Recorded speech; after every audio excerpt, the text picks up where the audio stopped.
மாவட்ட செயலாளர் சௌரிராஜன் அவர்களே, நான் இளைஞர் பெருமன்றத்தில் பொறுப்பில் இருந்த பொழுது இந்த மாவட்டத்தில் குக்கிராமங்கள் எல்லாம் சுற்றி திரிந்து இந்த அமைப்பை கட்டி வளர்த்து சற்று உடல்நலம் குன்றி என்றாலும் ஒரு அரிமா போன்ற தோற்றத்தில் அமர்ந்திருக்கிற இன்பவொலி அவர்களே, என்னுடன் வருகை தந்திருக்கிற கட்சியினுடைய மாநில குழு உறுப்பினர் தோழர் உதயகுமார் அவர்களே, ஒடுக்கப்பட்டோர் வாடுரிமை இயக்கத்தினுடைய மாநில பொருளாளர் சந்தோஷ்குமார் அவர்களே, அவரை மேடையில் பேச அழைத்தார்கள், அவர் பேச வரவில்லை. இதுபோன்ற போஸ்டர் அழைப்புகளில் பெயர் கூட போடக்கூடாது என்று அவர் சொல்லுவார். ஆனால் களத்தில் இன்று இரவும் பகலுமாக பணிபுரிந்து ஒரு இயக்கத்தை வெற்றியாக்குவதில் முதலில் அவர் நிற்பார். வேற எந்த இயக்கத்தோடு ஒப்பிட்டாலும் பெயர் தேவையில்லை, மேடையில் ஏறமாட்டேன், ஆனால் கட்சியின் முடிவுகளை நிறைவேற்றுவதற்கு மணிக்கணக்கில் உழைப்பேன் என்று சொல்லுகிற தொண்டர்களை கொண்டிருக்கிற இயக்கமாக இன்றைக்கும் இருப்பது இந்திய கம்யூனிஸ்ட் கட்சி என்பதை, இடதுசாரி இயக்கம் என்பதை மிகுந்த பெருமையோடு நம்மால் சொல்ல முடியும். இந்த மேடையில் வீட்டிருக்கிற ஒவ்வொரு தோழர்களுடைய பெயரையும் சொன்னால் நேரம் அதிகமாகும். எனவே தோழர்களே என்று சொன்னால் எல்லோரும் அதற்குள் அடக்கம். எனவே மேடையில் வீட்டிருக்கிற அனைத்து தோழர்களையும் இருகரம் குப்பி வணங்குகிறேன். இந்த சூழலில் பீத்தோசா கட்சி கமிட்டி ஒரு முடிவு செய்து இந்த கூட்டத்திற்கு வாருங்கள் என்று அழைத்த போது இவ்வளவு பேர் நீங்கள் வந்திருக்கிறீர்கள். இந்த காலச்சூழல் அவ்வளவு பொருத்தமான காலச்சூழல் அல்ல. பொதுக்கூட்டங்களுக்கு பெரிய அரசியல் கட்சிகளே ஆட்களை திரட்ட முடியவில்லை, தோழர்களை திரட்ட முடியவில்லை. நாடாளுகிற பெரிய கட்சிகளுக்கு பொதுக்கூட்டங்களுக்கு ஆட்கள் கூடுவதில்லை.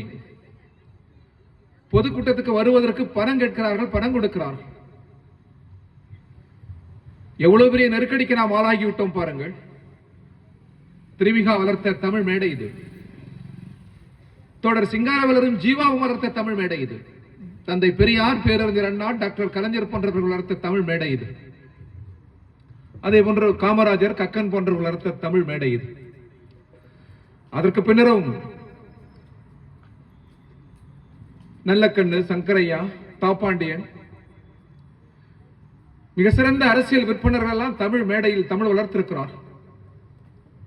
அரசியல் கட்சி தலைவர்கள் பேசுகிறார்கள் என்று சொன்னால் அறிவிப்பு செய்தால் போதும், அதை செவி கொடுப்பார்கள், ஆர்வத்தோடு வருவார்கள்.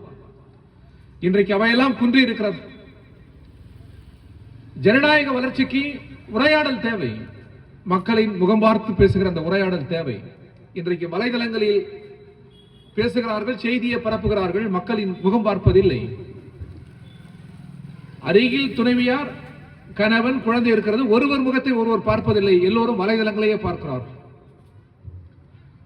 அந்த காலச்சூழலில் இது போன்ற ஒரு பொதுக்கூட்டத்திற்கு உணர்வுபூர்வமாக நீங்கள் வந்திருப்பதே மகத்தான வெற்றி. இந்த முயற்சியில் ஈடுபட்ட அத்தனை பேருக்கும் மாநில குழுவின் சார்பில் நான் வாழ்த்துக்களை தெரிவிக்க கடமைப்பட்டிருக்கிறேன். இதான் நமது அடையாளம்.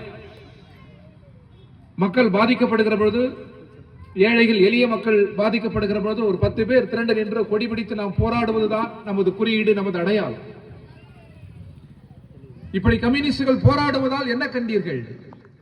100 ஆண்டு நெருங்க இருக்கிறது, உங்களால் அதிகாரத்திற்கு வர முடியுமா என்று கேட்கிறார். உலகத்தில் அதிகம் படித்தவர்கள் இருந்திருக்கிற நாடுகளில் ஒன்று பிரான்ஸ். இங்கே பல்வேறு அரசியல் இயக்கத்தின் நண்பர்கள் வீட்டில் இருக்கக்கூட நான் அவர்களுக்காக சொல்லுகிறேன். 100 ஆண்டுகளுக்கு பிறகு 100 ஆண்டுகளில் கம்யூனிஸ்ட் கட்சி தோற்றுக்கொண்டே இருந்தது. 2 மாதங்களுக்கு முன்னால் நடைபெற்ற பிரான்ஸ் பொது தேர்தலில் 100 ஆண்டுகள் தொற்ற பிரான்ஸ் கம்யூனிஸ்ட் கட்சி மகத்தான வெற்றியை பெற்றது. வலைதளங்களில் இப்பொழுதும் நீங்கள் சென்று பார்க்கலாம். வெனிசுலாவில் வாக்களிக்கிற முறையிலேயே 53 சதங்களை பெற்று இந்திய வெனிசுலா கம்யூனிஸ்ட் கட்சி வெற்றி பெற்றது. 1949 துவக்கப்பட்ட இலங்கை விடுதலை அடைந்தது. அப்பொழுது துவக்கப்பட்டது இலங்கை கம்யூனிஸ்ட் கட்சி. 98 ஆண்டுகளுக்கு பிறகு கம்யூனிஸ்ட் கட்சி இலங்கையில் வெற்றி பெற்றிருக்கிறது. எனவே சுற்றி நீங்கள் 8 திசையும் நீங்கள் நோக்கி பார்த்தால் இந்த கொள்கைதான் இன்றைக்கும் உயிரோடு இருக்கிறது. இதுதான் களமாடுகிறது. எனவே அந்த இயக்கத்தின் தோழர்கள் பிரதிநிதிகள் இன்றைக்கு கூடி நின்று தோழர் சீனிவாசராவ் அவர்களை நினைவு கொள்கிறோம். பலருக்கு சீனிவாசராவ் தெரிந்திருக்க வாய்ப்பில்லை. அவர் ஐயங்கார். ஜாதியில் நமக்கு உடன்பாடு இல்லை. அவர் வரலாற்றை சொல்ல வேண்டும் என்பதற்காக நாங்கள் சொல்லுகிறோம். கட்சியை கட்ட வேண்டும் என்று கர்நாடகாவில் இருந்து கீழ்த்தஞ்சைக்கு வருகிறார். கீழத்தஞ்சையில் தலித் மக்கள், அடக்கப்பட்ட மக்கள், ஒடுக்கப்பட்ட மக்களில் இரண்டர கலந்து கட்சியை கட்டுகிற பெரும்பணி அவருக்கு. அன்றைய காலம் நிலப்பிரபுக்களின் காலம். கூலி விவசாயிகளை கட்டி வைத்து சாணிப்பாலை கரைத்து வாயில் விட்டு சாட்டையால் அடிப்பார். அந்த கொடுமைகளை நேரில் கண்டு பாதிக்கப்பட்ட மக்களை அமைப்பாக்கி குடிசை வீடுகள், சுரைக்கொடி ஏறிய வீடுகள் எல்லாம் செங்கொடியை ஏற்றி,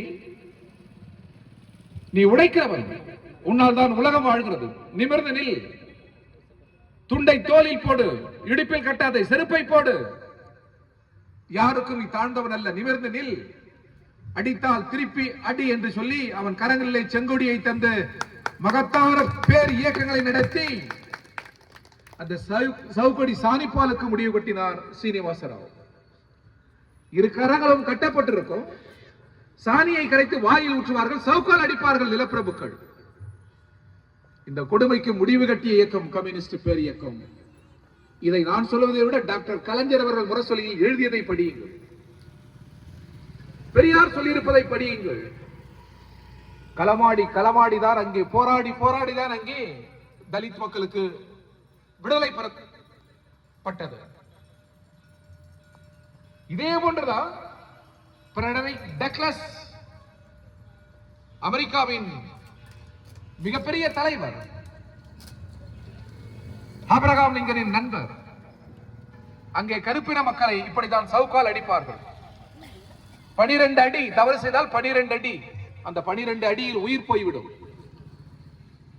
அந்த 12 அடியில் 3ஐ குறைத்துக் கொள்ளுங்கள் என்று கோரிக்கை. அடிக்கிற பொழுது விடுகிற ரத்தத்தை துடைத்துக் கொள்வதற்கு பஞ்சு தாருங்கள் என்பது கோரிக்கை. தர மறுத்தார். எனவே இவர்களுக்கு ஒரு முடிவு கட்ட வேண்டும் என்று சொல்லி ஃபிரெடரிக் டக்ளஸ், அவர் ஆப்பிரிக்காவிலிருந்து தாய் தந்தையுடன் குழந்தையாக அடிமையாக விற்கப்பட்டவர். அமெரிக்காவுக்கு வந்தவுடன் தாய் ஒரு முகாம், தந்தை ஒரு முகாம், இவர் ஒரு முகாம். தனது வாழ்நாளில் நீண்ட நெடுங்காலம் அடிமையாகவே இருந்தவர். பிறகு அமெரிக்காவில் அடிமை விலங்குடிப்பதற்காக அபாலிஷேஷன் மூவ்மெண்ட், வரலாறை படித்த அன்பர்களுக்கு தெரியும், அழித்தொழிப்பு இயக்கத்தை அவர்தான் துவக்கினார். இன்றைக்கு நாம் சிறுத்தைகள், கருஞ்சிறுத்தைகள் என்று பேசுகிறோம் அல்லவா, அந்த இயக்கத்தை துவக்கியவரும் ஃபிரெடரிக் டக்ளஸ் தான். 12 அடியில் 3 அடியை குறைத்துக் கொள்ளுங்கள் என்று சொன்னால் வெள்ளைக்காரர்கள் குறைக்க மறுக்கிறார்கள். அடித்தால் ரத்தத்தை துடைப்பதற்கு பஞ்சு தாருங்கள் என்றால் தர மறுக்கிறார்கள். எனவே இந்த வெள்ளைக்காரர்களுக்கு ஒரு பாடம் புகட்ட வேண்டும் என்று சொல்லி, நிலவெல்லாம் வெள்ளைக்காரர்களுக்கு சொந்தம், கரும்பு தோட்டம், தேயிலை தோட்டம், சோள தோட்டம், ஆண்டின் நிறைவில் அது வளர்ந்து முற்றி அறுவடை செய்கிற காலங்களில் அதற்கு தீ வைத்தார். அந்த இயக்கத்தை ஃபிரெடரிக் டக்ளஸ் துவக்கினார். நாடே தீப்பற்றி இருந்தது. பிறகுதான் அனைத்து முதலாளிகளும் ஒன்று கூடி, உங்கள் கோரிக்கையை நாங்கள் ஏற்கிறோம், 12 அடியில் 3ஐ குறைத்துக் கொள்கிறோம் என்று சொல்லி 12 அடியில் 3 அடியை குறைத்தார். இங்கே எப்படி சாணிப்பால் சவுக்கடிக்கு சீனிவாசராவ் முடிவு கட்டினாரோ, அதே போன்று அமெரிக்காவில் ஃபிரெடரிக் டக்ளஸ் முடிவு கட்டினார். அவரால் தான் ஆபிரகாம் லிங்கன் வெற்றி பெற்றார். நான் இதை சொல்லுவதற்கு காரணம், இன்றைக்கு வரலாற்று பக்கங்களை கடந்து செல்லலாம். 100 ஆண்டுகளில் கம்யூனிஸ்டுகள் எதை செய்தார்கள் என்று கேட்கலாம். 100 ஆண்டுகளில் கம்யூனிஸ்டுகள் அதிகாரத்திற்கு வரவில்லை. இன்னும் 3-4 மாதங்கள் இருக்கிறது, கம்யூனிஸ்ட் கட்சி 100 ஆண்டை தொடர இருக்கிறது. நண்பர்களே, இந்தியாவில் காங்கிரசுக்கு அடுத்து மிக நீண்ட தொன்மையான கட்சி இந்திய கம்யூனிஸ்ட் கட்சி. இந்திய தேசிய காங்கிரஸ் பிரிட்டிஷ் ஏகாதிபத்தியத்தால் ஒருமுறை தான் தடை செய்யப்பட்டது. RSS ஜனசங்கம் ஆனந்தமாக்கும் ஒருமுறை தான் தடை செய்யப்பட்டது.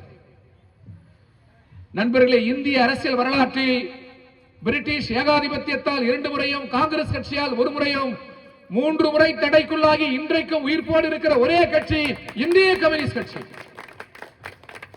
நாங்கள் அதிகாரத்திற்கு வராமல் இருக்கலாம், ஆனால் 100 ஆண்டுகள் அழியாமல் இருப்பதே இந்திய வரலாற்றில் மகத்தான சாதனை. எங்களை யாராலும் அழிக்க முடியவில்லை. அதிகாரத்திற்கு வரவில்லை, ஆனால் நாங்கள் அழியவில்லை. நாங்கள் அழியாமல் இருப்பதே அதிகாரத்திற்கு வருவதுதான் என்று காலம் நிரூபிக்கும். இலங்கையில் 98 ஆண்டுக்கு பிறகு எப்படி கம்யூனிஸ்ட் கட்சி வெற்றி பெற முடிந்தது? உலகத்தில் படித்தவர்கள் அதிகமாக இருக்கிற பிரான்சில் வாக்களித்தே கம்யூனிஸ்ட் கட்சி வெற்றி பெறுகிறது எப்படி? நேபாளத்தில் கம்யூனிஸ்ட் கட்சி வெற்றி பெறுகிறது எப்படி? உலகம் முழுவதும் கம்யூனிஸ்ட் பேர் இயக்கம் வெற்றி பெறும், தமிழ்நாட்டில் இந்தியாவில் மட்டும் தோல்வியடையுமா? எழுதி வைத்துக் கொள்ளுங்கள், காலச்சக்கரம் புரண்டு படுக்கும். கம்யூனிஸ்ட் பேர் இயக்கம் இந்தியாவில் அதிகாரத்திற்கு வரும். தந்தை பெரியார் சொன்னது போல், பெரியார் தான் சொன்னார், கருப்பு சிவப்பு கொடி. ஏன் கருப்பு சிவப்பு என்று சொன்ன போது, இந்த நாட்டில் இருள் இருக்கிறது, மூட நம்பிக்கை இருக்கிறது, அறிவியலுக்கும் பகுத்தறிவுக்கும் புறம்பான கருத்துக்கள் இருக்கிறது. எனவே இந்த கருப்பு மறைகிற பொழுது சிகப்பு மட்டும்தான் நிரந்தரம். இந்த சிகப்பு இங்கல்ல, உலகம் முழுவதும் பட்டொலி வீசி பறக்கும் என்று பெரியார் சொன்னார். அந்த காலம் எழும். படித்தவர்கள், அறிவில் சிறந்தவர்கள், பண்பாளர்கள் இந்த தமிழ் மண்ணில் அதிகரிக்கிற பொழுது சமத்துவம் ஒன்றுதான் தீர்வு. எனவே நண்பர்களே, தொடர் சீனிவாசராவ் தலித் மக்களின் உரிமைகளுக்காக போராடியவர் மட்டுமல்ல, கம்யூனிஸ்ட் கட்சியை கட்டி வளர்த்த மகத்தான தலைவரில் ஒருவர். இந்தியாவில் ஜாதிய பிரச்சனைக்கு ஒரு நிரந்தர தீர்வு எட்டப்பட வேண்டும் என்று சொன்னால் அது சட்டங்களால் மட்டுமே முடியாது. டாக்டர் அம்பேத்கர் சொல்வது போல், இந்திய சமூகத்தில் ஒரு மனிதன் இன்னொரு மனிதனுக்கு எதிராக நிற்கிறார், உலகத்தில் வேற எங்கும் இல்லை. ஏனென்றால் பிறப்பால் நான் உயர்வு, இன்னொருவன் தாழ்வு. மனிதர்களே இங்கே ஒருவருக்கு ஒருவர் எதிராக இருக்கிற ஒரு சமூகத்தில் நாம் வாழ்கிறோம். இதன் முதல் காரணமாக, மூல காரணமாக இருப்பதில் ஒன்று ஜாதி, பிறப்பால் ஏற்றத்தாழ்வு பாராட்டுவது. எனவே இந்த ஜாதி என்பது உலர்ந்து உதிர வேண்டும். சட்டம் பாதுகாப்பை தரலாமே தவிர மனித ஆழ்மனங்களிலிருந்து ஜாதி உலர்ந்து உதிர வேண்டும் என்று சொன்னால் அதற்கு கல்வி தேவைப்படுகிறது. அந்த கல்வி அறிவியல் கல்வி, அந்த கல்வி சமூக அறிவியல் கல்வி. இப்பொழுது நாம் படிக்கிறோம் பள்ளிக்கூடங்களில், பல்கலைக்கழகங்களில், கல்லூரிகளில் அந்த பாடங்கள் மதிப்பெண் பாடங்களாக இருக்கிறது.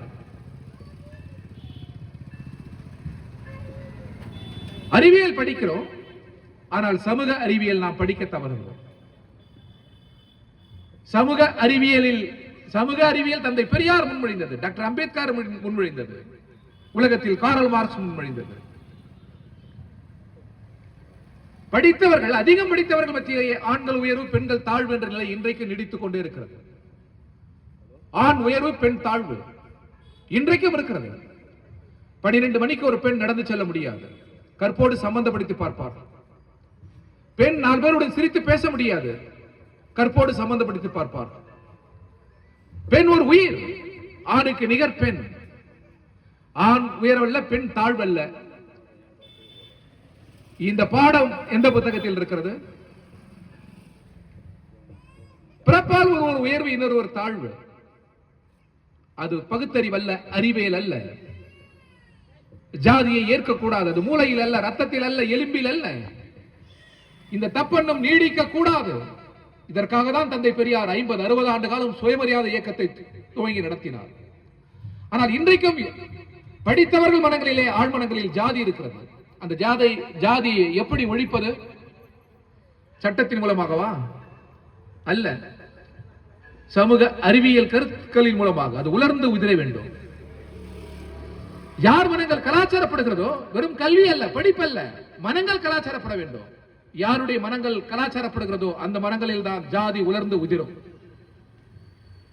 நம்ம எத்தனை பேர் மனங்கள் கலாச்சாரப்பட்டிருக்கிறது? அதிகாரம் இருந்தால் அதற்கு ஒரு திமிர், பணம் இருந்தால் அதிலே ஒரு திமிர், நிறம் கூடியிருந்தால் அதில் ஒரு திமிர், உயர்ந்த ஜாதி என்றால் அதிலே ஒரு திமிர். மனிதர்கள் எதன் பொருட்டும் தாழ்வும் அல்ல, உயர்வும் அல்ல என்று கற்பித்த மகத்தான மேதைகள் உண்டு. அதோ வள்ளலார். நான் வருகிற போது இந்த தெருவே ஆச்சரியமாக இருந்தது. மெய்கண்டார் கோயில், அந்த கோயிலை பார்த்து நான் பேசிக் கொண்டிருந்தேன். கடவுள் நம்பிக்கை எனக்கு இல்லை, ஆலயங்களில் சென்று நான் வழிபட்டதில்லை. ஆனால் இந்து மதத்தின் இந்த கோயிலை பார்க்கிற போது கடந்த முறை நான் சொன்னேன், ஒரு பிரமிப்பாக இருக்கிறது.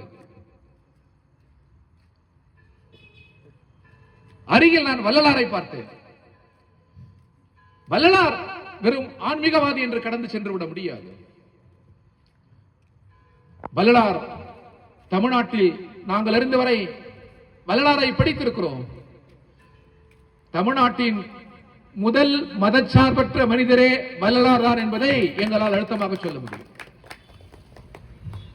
அன்புதான், அறிவுதான், அந்த ஜோதிதான் கடவுள். எந்த மதத்தையும் சாராது, எந்த வழிபாட்டையும் மேற்கொள்ளாது. அன்பு போல் பசித்தவனுக்கு நீ அளிக்கிற உணவு போல் கடவுள் இல்லை, தெய்வம் இல்லை என்று சொன்னவர் வள்ளலார். எந்த மதத்தையும் அவர் சார்ந்தவர் அல்ல.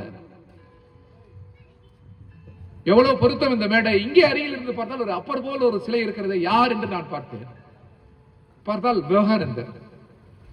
எவ்வளவு பொருத்தம்.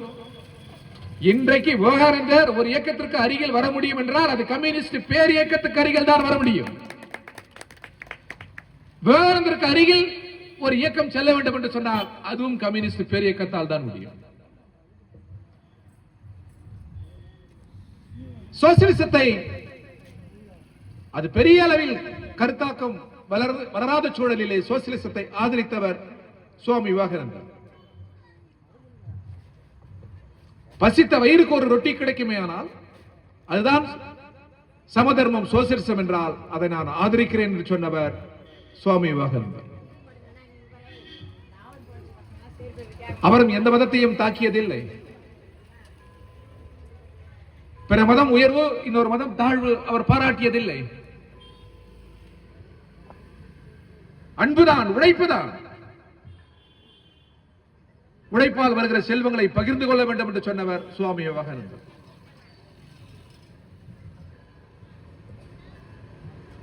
எனவே நண்பர்களே, பெரியவர்களே, மிக பொருத்தமான இடத்தில் தான் இந்த கூட்டம் நடைபெறுகிறது. நான் அதிகம் பேச விரும்பவில்லை.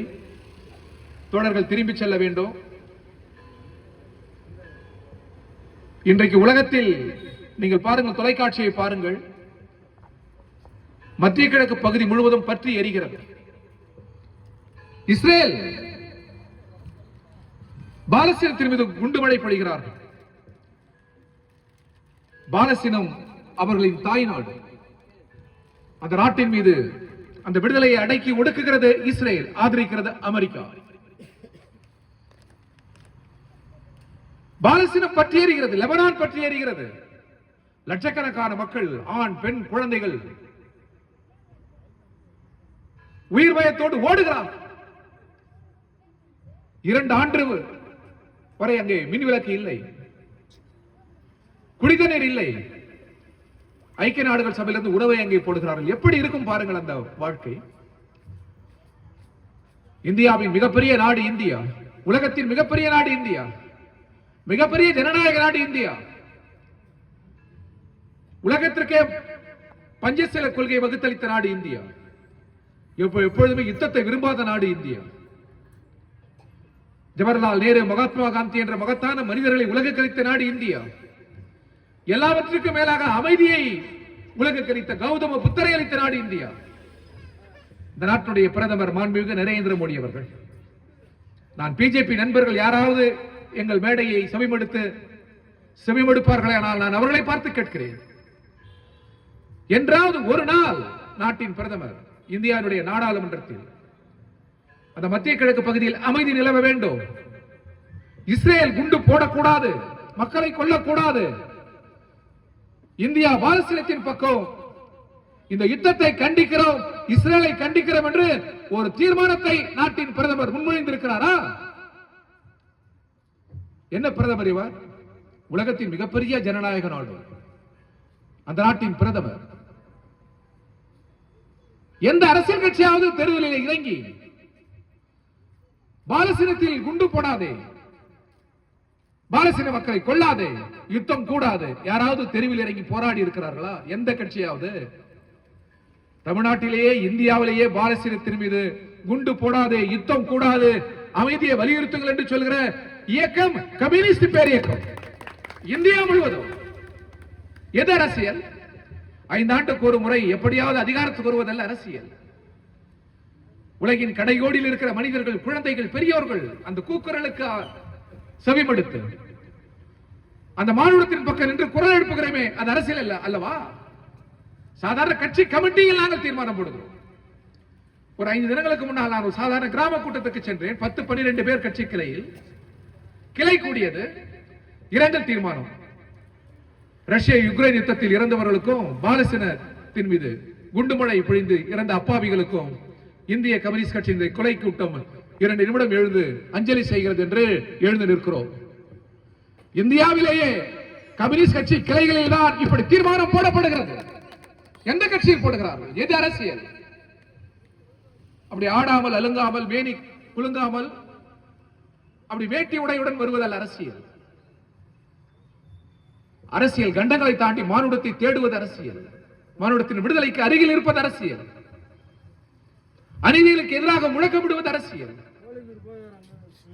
அந்த பணிகளில் இந்திய கம்யூனிஸ்ட் கட்சி தன்னை இணைத்துக் கொண்டு களமாடுகிறது. எனவே நண்பர்களே, பெரியவர்களே, எத்தனை அரசியல் கட்சிகள் தோன்றினாலும் கருத்து சித்தாந்தம் 2 தான். எந்த கட்சியும் சமத்துவத்தை தாண்டி அரசியல் நடத்த முடியாது. தமிழ் மண்ணில் 2 கருத்து தான். 12,000 கட்சி இருக்கலாம், ஆனால் 2 கருத்து தான். ஒன்று கம்யூனிசம், இன்னொன்று முதலாளித்துவம். சோசியலிசம் அல்லது முதலாளித்துவம். நிலவுகிற சமூகம் முதலாளித்துவம். 40 கோடி மக்களுக்கு தேவையானதை 4 பேர் வைத்திருக்கிறார். யாராவது அதை பற்றி பேசுகிறார்களா? சட்டமன்றத்தில், நாடாளுமன்றத்தில்? டாக்டர் அம்பேத்கர் சொல்லுவார், இந்திய நாடாளுமன்றம் 2 பற்றி பேசாது. தெருக்களில் தான் நீங்கள் பேச வேண்டும். ஒன்று ஜாதி, இன்னொன்று பணம். உழைக்கிறவர்கள், பாடுபடுகிறவர்கள், அறுக்கிறவர்கள், சாலை போடு